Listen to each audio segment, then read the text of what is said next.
Clark High School currently has seen a shift in power. A man has stepped in, hopes to reform Clark for the better, to stray away from the hard lockdown epidemic to the student brawls, all the way to the occasional stabbing.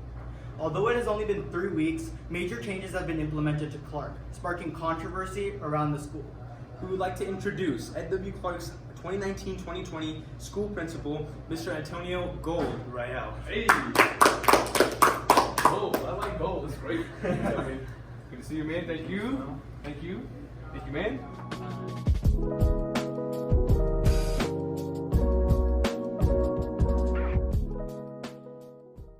Okay, before we begin, how's your day so far? It's been a good day. It's been a good Monday. It's been a good day. It's been an intense couple of weeks at Clark High School, but I'm still loving life. Having a lot of fun. In these 3 weeks, if you were to use, I'd say 3 words to explain your experience as the principal, what would they be? First word comes to mind is exhilarating. Okay. Expected challenges, and this is 2 words for my third, but purposeful disruption. Okay. Purposeful disruption. Purposeful disruption. So, Yeah. all right, Yeah. I'm just gonna get straight into it. Yeah. So obviously, as you came into power, we had a shift in like day-to-day Clark life. Yeah. Before you came in last year, we had a routine. Everyone at Clark had a routine. They knew what they were doing. They knew what clubs they were going to. They knew how the clubs were going to be run. And since you came in, there's been a shift in that. There's been a shift in like that. So everyone's been on, kind of like a rage, I would say, like saying this is bad, this is bad, this is bad. So what would you say that you've done to change Clark for the better, as far as clubs at least? I love the question. I think one thing that's important to remember is that when I came into my position in March of last year, that for the first 3 months, the 2 months at the end of the school year, I was very much in a watch, listen, and learn mode. And so I spent a lot of time just understanding the culture of Clark, figuring out where we were really successful, where we were already gold, and looking for opportunities to take next steps as an organization. Okay. And so then over the summertime, I met with a team of teachers and support staff leaders to talk about how we focus in the areas that I heard as primary concerns of Clark. And one of the biggest concerns that I heard over and over was safety. Yes. Safety is a primary concern at Clark High School. And so I think the biggest first step, and this impacts our clubs, our classrooms, our adults, every student, every community member that has somebody at Clark High School. Step number 1 was make Clark High School a safe and secure campus. Safe and secure. Yep. So I guess that would lead us into our next question. Neil, do you want to ask it about the cafeteria? Yes, I do. So, with the new rules you implemented, where we have to stay in the cafeteria during before early bird starts, and there have been recent complaints about fire safety issues with blocking off the gates to the nearest exits and forcing everyone through the cafeteria.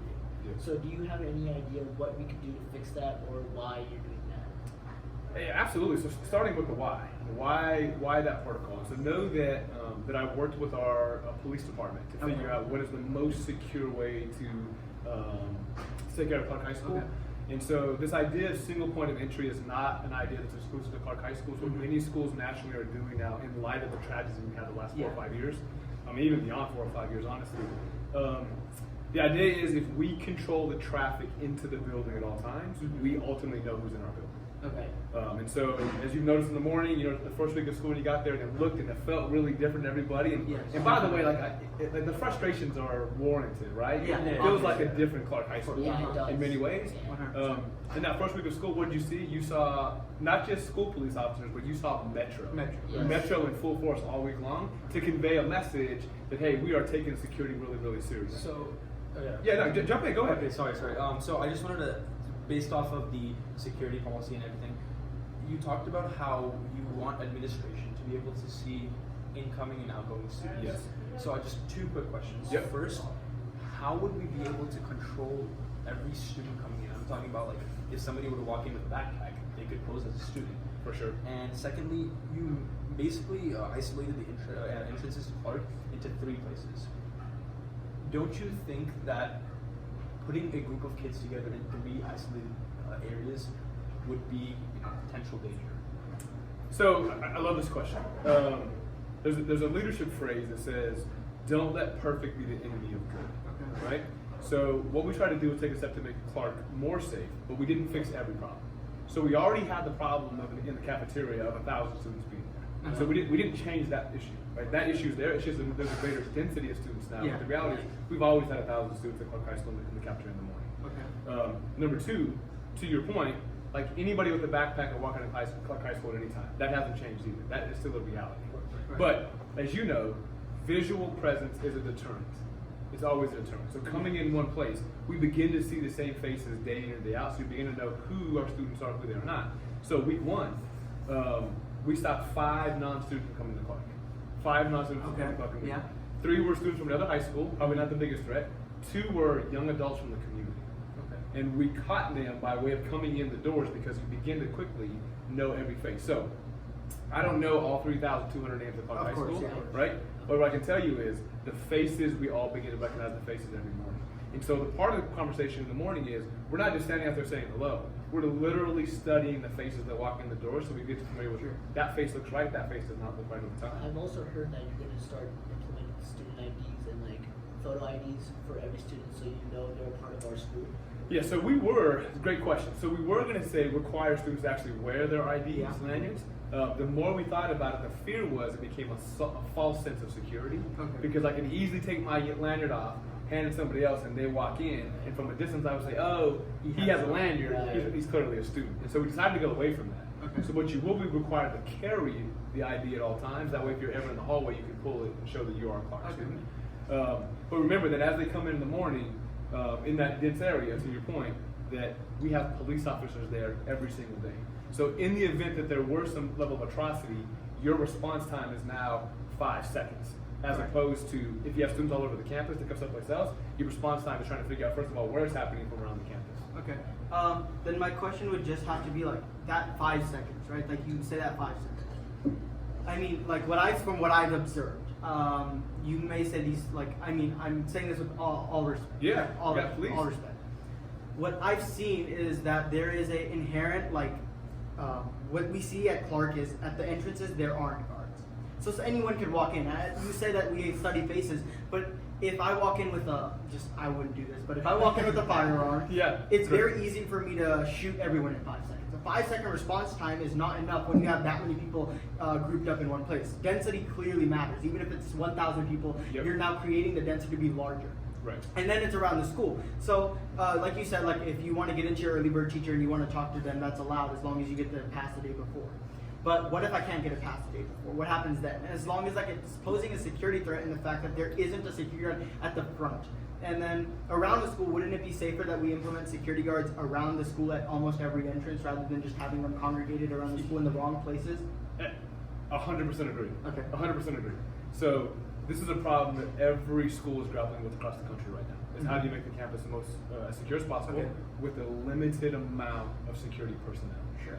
Right, so there's a challenge. Now know that in part of our conversation that I'm not going to show all of our cards on how we're approaching security because the last thing I want to do is show our game, right, in a public space.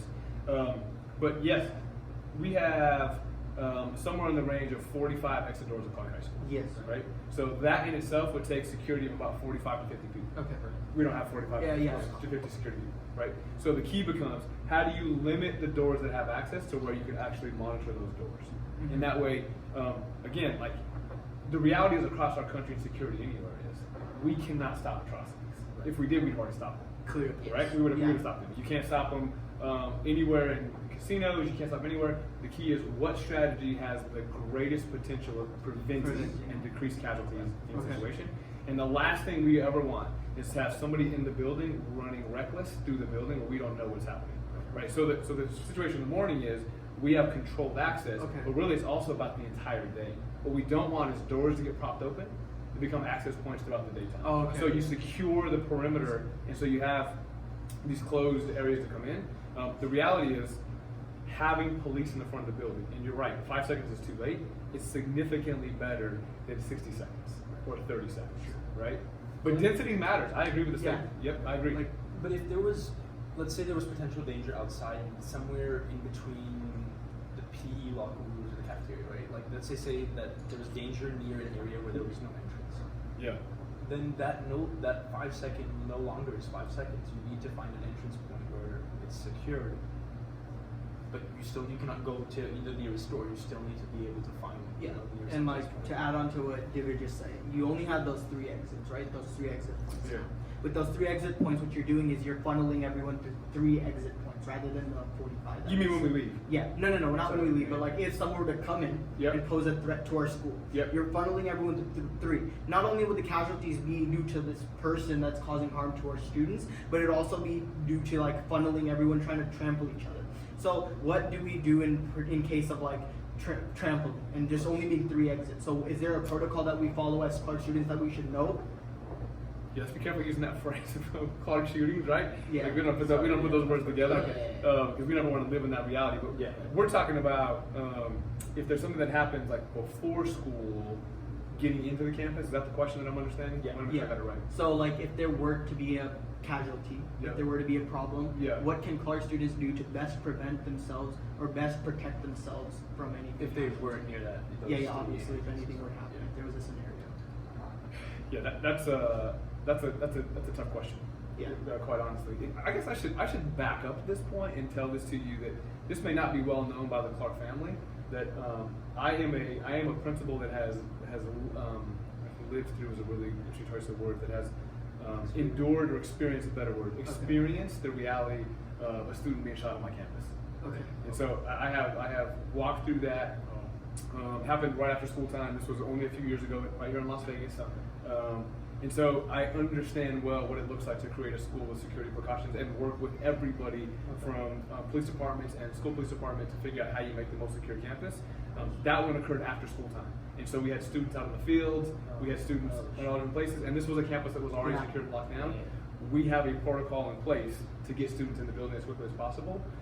But the reality is, the last thing you ever want to do is bring somebody that has threats into a closed facility, right? That's true. Because now once you come into this place, now it is significantly harder for our emergency response people to locate the individual, to contain the situation, right? And the reality is, what we want to do in a situation like this is we want to contain it as quickly as possible. And if you look at if you ever watch the Parkland shooting situation, it's a horrible thing to watch. When they document literally minute by minute. Right. The reality is all the places that individual was on the campus and walked through all these perimeters and there was no checkpoints, right? And so the reality, that's typically what we have seen in the way of school shootings is there was many opportunities for people to intervene, but there was no structures to stop those. There's like a million different ways things could go down, so we had to prevent we had to try to put limitations in the way that we can prevent the most amount of casualties. That's exactly right. So obviously there's going to be a solution to the problem. There is no clear-cut solution to mass shootings. But what we can do is to put whatever precautions in the way so that we can limit it. The thing is, taking the factor is that it's not a month, 2-month thing that we've been. It's been. It's the beginning of our third week. Yes, that's true. Yeah. For everyone, change is going to be uncomfortable. That's but right. after a while, I think that admin and staff and even you would be able to recognize, who's Any a student. clear problems. And, I mean, of course, it's and then obviously to the things that are being implemented, it's only been 3 weeks, so Right. there is no we can't. Maybe you won't see the flaws now, but maybe 2 or 3 months in, we'll see some flaws, and then we'll see some changes taking or even place. reverse. If you see some flaws now, over time those flaws can be diminished because of just the fact. Okay. That's right. So there's several things I want to say to that, Mhm. just to make sure we're clear. So one is that I am continually checking with our police officers to say, hey, what do you see? Tell me what can be different, what can be better. 2 is, that I've opened up on the announcement several times, Yeah, come have a yes. conversation with me, Yeah. because security is not convenient, right? Security is not convenient, and there are some unintended consequences of funneling through certain places that slows down traffic flow. So we're trying to figure out how to minimize those frustrations and have a safe campus. The other thing is this. Yes, we are thinking about what it looks like in a major atrocity where those things occur in the United States every day. Yeah. But the reality is, it's the day-to-day threat that could pose the biggest challenges for us. And that is, who's trying to get on our campus to do drug distribution, Yeah. right? Who's trying to get on our campus to have other ill-fated intentions? And the reality is, the first day of school, we stopped one of those things from occurring on day one. Right. Because there was an individual in the community that had an access point on our building that apparently had used that access point frequently over time. Okay. And all of a sudden, trying to come in, there was like, whoa, why is there all these people around? Had an interaction with a student, and then realized they could no longer get inside of our campus. Okay. So, yeah. So, Shy away from security policy. I think we yeah. got that. Okay. So I think we got the security Good. policy unlocked. Yeah. Okay. So I guess the next thing I would want to ask is, so maybe about some clubs. Maybe let's get like a little bit personal about clubs and the Yeah. sports we have at our school. Yeah, let's do it. So with apparel, we're doing Nike, only Yeah, Nike, which yes. makes it more expensive on clubs. Yeah, good And then question. we've also limited the amount of places where clubs can do fundraising and how they can do fundraising. Yes, good. So if we're limiting the amount of things that our clubs can do to fundraise, Yep. and making stuff more expensive like apparel, especially on students, how do you suppose that we can shy away from that? So like DECA, they don't need Nike clothing, Yep. nor does HOSA. Yep. But I guess that in sports it would make more sense. Yes. So what do we say about like why are we only selling Nike? That's good. So there's a lot of questions you just asked in that. Yeah, I agree. So- So my question would just be like to Yeah. boil it down, why Nike? Yeah. So the reality is this, and this may not be well known, that actually Clark has been under contract with Nike for several years. So this is actually not a new thing, but I very much live by a philosophy of do the right thing, the right things happen. So if we have a contract with a company, we need to honor that contract. Yeah. That's number one. Number two, I'm a big fan of the Nike contract. So I had an opportunity this summer where I could have went away from the contract, but I signed and committed to staying on with the contract. Number three, the contract is actually only specific to our sports teams. So my expectation, and this might be just part of the new, is actually only the sports teams have to have the Nike apparel. Okay. Yeah, so it is not everybody else. When it comes to our clubs and activities, there is a certain set of clothing line. One being Nike, the other one is BSN Products, which is the name of the company that we're contracted with, that you can choose from. And the BSN line being less expensive than Nike doesn't have the swoosh, similar quality. My goal is this idea around the gold standard. I'm probably going to talk about that some today as well. But the idea around the gold standard is that everything we do is the top standard, right? So the apparel that we wear out in the community should look the part.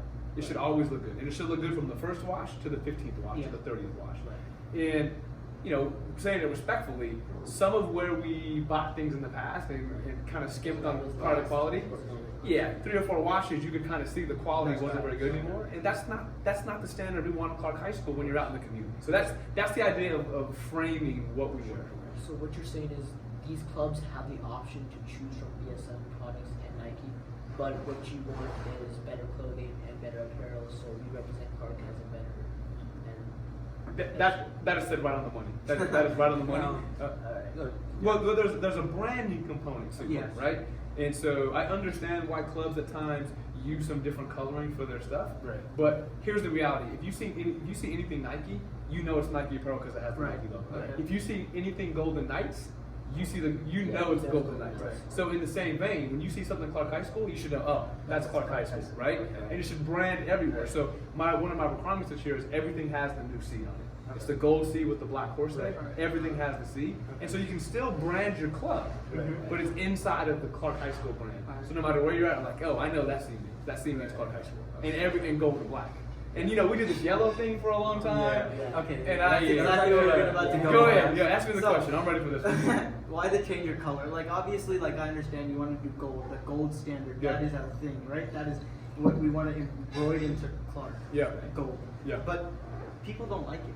So why not listen to the students? I understand it's a brand, and we want to. But not obviously, not everyone. I'm not speaking for anyone, but from what I've heard. Yeah. And whenever I ask a teacher, they're just like, I'd rather not speak. So I'm just like, I understand what you're implying. That's funny. That's funny. Yeah. So why the change of color if people are against it, or what? Well, there's some resistance of it. Yeah. Right. Yeah. That's good. So I'll go back to this thing before. Change is always difficult for people, and really for some of our staff members, the longer they've been ingrained in a culture, it's not a statement of good or bad. Just because it is the culture, the more change is going to feel really, really abrasive to them. Right? And so true. If I ask a freshman about the gold and black, they're like, yeah, it's great. If I ask a senior, they're like, whoa, hold up, right? And in the same way, like, if I say to a senior, hey, what do you think about the gold standard versus respect to C? They're like, hey, we love respect to C. We've had it for 3 years. Right. If I ask a freshman, they're like, no, I love the gold standard, right? Because that's all they've known in the same way. Here's the reality. Our colors are gold and black. Those are the official school colors. And when I got to Clark in March, I had no idea. I actually thought our colors were yellow and black. Because everything's yellow and black. And then so I kind of had this moment where I was actually talking to a senior, and the senior said to me, our colors are actually gold and black. I'm like, what are you talking about? Our colors are gold and black. like we're actually going to black. I said, well, why is everything yellow? Right. And then I started my campaign of no más amarillo, no more yellow, right? Oh, that was the right. conversation. And the reality is, it's just getting true to what our colors are. This is who we are. Sure. If the Golden Knights show up, I'll use them because everybody seems kind of like that. If the Golden Knights show up to the hockey game and they're all of a sudden wearing yellow and green, we're gonna go, why are they wearing yellow and green? Like, right? That's not the colors. Okay. So it's just getting into our colors. It's part of the brand. That's all. Yeah. And the gold standard came out of our colors. It wasn't I said, hey, we're gonna be the gold standard, so let's enforce the gold and black. Yeah. It's once I figured out we were gold and black, then I said, let's talk gold standard. Gold is the best. Yeah, that's right. Gold. That's what you reach with the Olympics. Like, it's gold. First. So That's that, right. that goes into our next question. Yeah. How did you come up with the gold standard content? Why the gold standard? Yeah, so it is number one of the Clark brand. It's Yeah. step number one, right? So one of the things that we're going to have is we're producing Nike shirts now that say gold status. Gold Right, status. right. So if you have a podcast that knocks it out the park, then hey, maybe we give you a shirt that says gold status, right? And it's something that you earn as a way to brand. So it's all inside. I have a branding mindset, like a marketing mindset, right? I want to make sure that everything we do has a cohesive focus Yeah. and really channel into that. And so then the gold standard came out of it, and then everything that will follow in terms of the expectations for our organization will be the gold standard student conduct. I'm working on now the gold standard of classroom instruction for all of our teachers. Everything will have a gold standard to say, hey, when we're at Clark High School, this is the standard we expect for behavior, for performance, what have you. Every great organization identifies with great clarity what the expectations are, right? Yeah. And the reality is we don't think about high school or schools as being organizations. Exactly. We have 200 full-time employees. We have a $15 million operating budget. By every standard, we are a good-sized business. By every standard, right? And so I approach with a very business mindset of how we approach the work. And I mean, the real world is like you're going to be like working for an organization, Yeah. right? So preparing students for that, preparing students to know that like when they go and take their job into the real world, that there are standards that they have to follow. That's right. From their dress code. We can't just go walk into school with pajamas on. That's right. Right? We can't walk That's into right. our work with pajamas on. We're gonna have to dress well. Even for this podcast, we expect each other to dress appropriately. Yeah, we gotta look the part. Right? Like That's right. exactly. So I mean, I guess yeah, we go back to elementary school, dress for success, and then I guess, right. and then my other question would be like your words are gold. Yeah. And that has been implemented very heavily. You say if it can't be said in a Disney movie, then it can't be said in school. Yeah.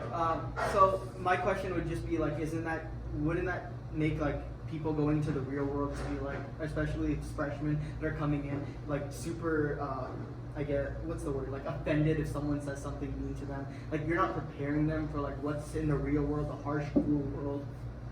Yeah, so there's two questions, right? Like one, am I preparing them to be successful in the workplace, or are we preparing them? I should have said we, or are we Yeah. preparing them to be successful in the business world? Okay. And keeping in mind that the business world still operates in a middle class value system, and there's expected language in a middle class Okay. value system, right? If Yeah. I roll into my meetings with my boss, with the superintendent, and I'm dropping F-bombs and this and another, there's going to be a conversation that follows that, right? That is not appropriate language in that environment, right?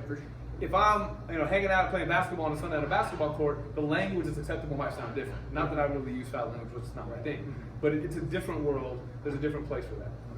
The same idea is conveying the message of our students that look, there's a place to be you and just be free you, hanging out on the weekends where you have your tank top on and your shorts and flip flops and you act a certain way. Okay. But when you step into your professional world, you act a different way. Right. It's not that you're not who you are. It's that you code switch into, hey, I need to be the professional Antonio in this situation versus the, hey, when I'm with my kids, I'm a different type. I'm the dad in that Yeah, situation. exactly. I act differently. Okay. And it's helping to create that expectation of behavior. Like a time and place. I mean, I guess to That's right. everyone, Yeah, that's right. everyone trying to, I guess, vilify you, I would say. Yeah. I mean, honestly, from what I see, it's not about you trying to make Clark a strict, uptight place. Yeah. It's just you enforcing a code that needs to be followed. Yeah. And the reason for that code is that it's making us successful for our future. It's not like we aren't in school for every day for 24 hours. We're in school 7 hours for 5 days. That's right. And that's a very minimal amount of time for the time that we get off from school, the time that we're at Yeah. home. So act how you want at home, but at school there is a expectation that you have.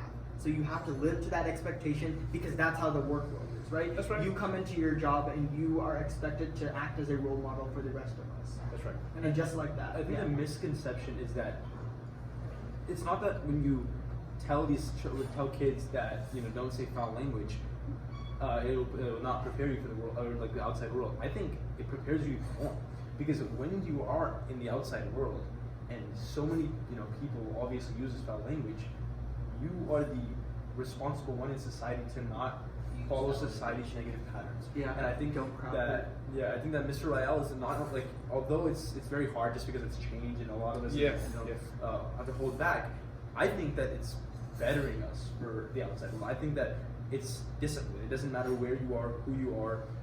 Just foul language shouldn't be used. And I think that we should thank Mr. Rael to be able to discipline us during school hours, to better us for the outside world. So I appreciate that statement. There's two things I want to share here that I think are really critical. One, note this. Anytime new leadership comes in, new point leadership, there's going to be some shifts and changes in philosophy. The reality of new leadership becomes an opportunity to build upon what's been successful and take next steps where we have opportunities to grow, right? The term is disruptive leadership. And so looking at intentionally disrupting behavior patterns, cultural norms in a way that's going to be edifying or benefiting later on is the approach I have right now. Okay. What I would call this is the storm before the calm. And we often talk about the calm before the storm, but this is the storm before the calm. This will settle down. I've led 2 turnaround organizations previously. This will settle down in the coming months, and pretty soon this will become the cultural norm that we go, oh yeah, this is how we do business at Clark. This is our standard of operation. So know that part. Watch this play out in the next couple of months. Oh yeah, 100%. Right? Number 2 is, because you guys don't know me as well yet, because the Clark students don't know me as well yet, what you don't know is this all is driven from a place of love. I have the deepest love and passion for the students at Clark and for our community. And what I want to see every single student that walks in that school have every opportunity to succeed in a world that doesn't want every student to succeed. Like, right? We have in America, we have a middle class value system that prevails. And the reality is we're trying to create a pathway for every student, no matter where they come from, to reach that opportunity to be successful in their life. And there is a code of conduct that the world expects. And that is the code we're trying to replicate at Clark High School, because I have a deep love for the students there, a deep love for our students. I think that's a really good place to end. Yeah. And honestly, thank you for coming on. That helps us a lot. Like we just started our podcast quite recently, and we just want like the students of Clark to hear you, because obviously your perspective is very important, right? Like we can say whatever we want, but if you can just say anything, that I think what you just said is amazing. Like that everything you said is out of like your love for Clark, and you just want to help us become better, and I think that's amazing. So Thank you. Neel, do you have anything on that? No, I think that's all. Thank you for coming Yeah. and sharing your experience at Clark for 3 weeks so far. I hope you had a really fun time Yeah. ahead. And I hope this clears a lot of confusion among students. And Mr. Rael is a very nice gentleman. I think when we went and talked to him about this podcast idea, not only was he down to earth about it, but he treated us politely. And although it might be scary as like the head of Clark, if you have any suggestions or problems, Mr. Rael is not gonna bite. You go to the principal's office and ask, and he'll sit down and talk to you whenever That's right. That's right. That's why we kind of wanted to encourage, because we kind of wanted to encourage Clark students to be able to come up to you and talk to you about these problems, about changes like that. Because Mr. Rael, it's all love. That's right. That's what we're aiming for. It's all love. yeah, and so for anyone that still thinks he's a bad person, let's just agree to disagree. All right, thank you for coming on. All right, was that half an hour already? Yeah. This was 5. Goodness, okay.